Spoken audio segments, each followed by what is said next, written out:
आज बैसेत ना बजा कि जमीन हिल जाए चिल जाए।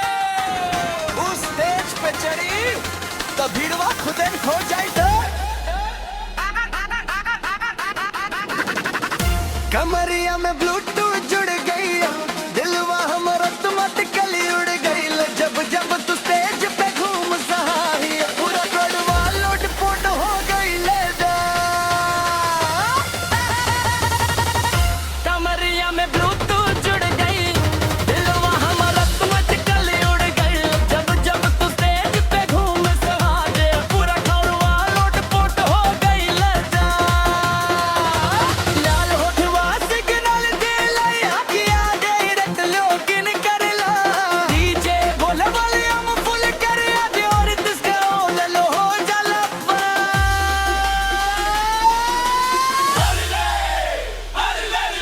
लाल साड़ी में लागे सफाई दे, देख के बढ़े दिल डिजाइन। हेर उड़ेला हवा के साथ गर, सीन हो जाला फुल हाई रे। धीरे धीरे वेस्ट हिलाव सबके दिलवा खसावले। डीजे बोले once more baby तू स्माइल दे के घायल कर। झुमका झुमके डिस्को लाइट तू लात सके रित गिरगिटा। बीट पड़े जब हैवी बेस पे सब नाचे होल नाइट हाई।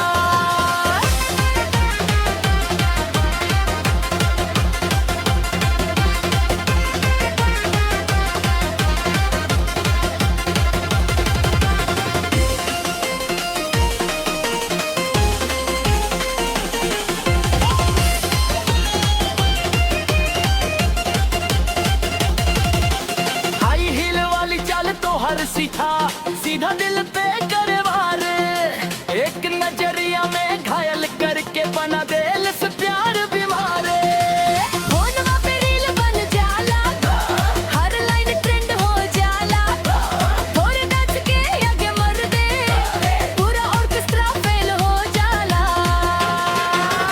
अखियां तो हार फुल नशीली रे, तू बोले मीठे तू गो बात कर।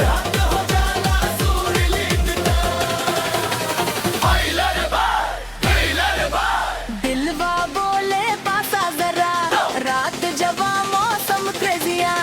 आज बना दे डांस फ्लोर हेजिया जा। Lights are flashing, crowd is screaming, आज की रात बन गई। कमरिया में ब्लूटूथ जुड़ गई, लाइट स्टेज पे पूरा माहौल फट गई। बीचे झूमे लाग सहने पूरा तलवा लोटपोट हो गई। लगा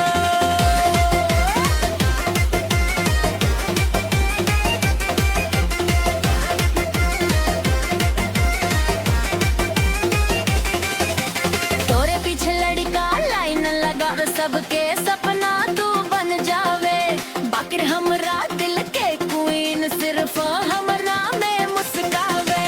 खुद चचरी के बजावेला, तू स्टेज पे आके लगावेला। पूरा मोहल्ला छोड़ के लोग तोहर दर सट भीड़ लगावेला। कमरिया तो हर डेंजरस बा, एक मुस्की के जान निकल जाएगा। दुनिया useless कमरिया में ब्लूटूथ जुड़ गई।